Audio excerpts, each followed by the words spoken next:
তো এই ছবির দুজন অভিনেত্রী যারা প্রধান দুটো চরিত্র, অনুস্বাদী আমার খুব প্রিয় একজন অভিনেত্রী এবং কনিনিকা দুজনেই, এবং এটা তো ঘরে ঘরের গল্প, শাশুড়ি বউয়ের গল্প।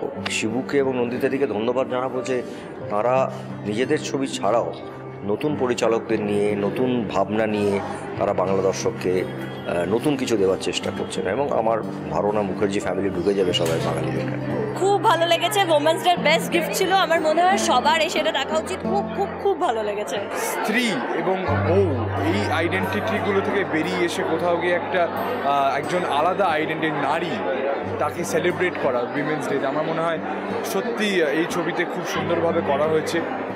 হিউমার সহকারে এমন সুন্দরভাবে একটা গল্প বলা হয়েছে আমাদের সামনে, সে সাইকিয়াট্রির মাধ্যমে হোক, কবিতার মাধ্যমে হোক, কি ভালো স্ক্রিপ্টের মাধ্যমে হোক।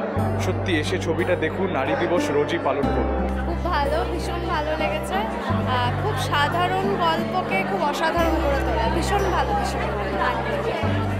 এটা প্রত্যেকটা ঘরের গল্প, এবং ওমেন্স ডেতে একটা ছবি দেখে নিজেকে খুব এম্পাওয়ার্ড লাগছে।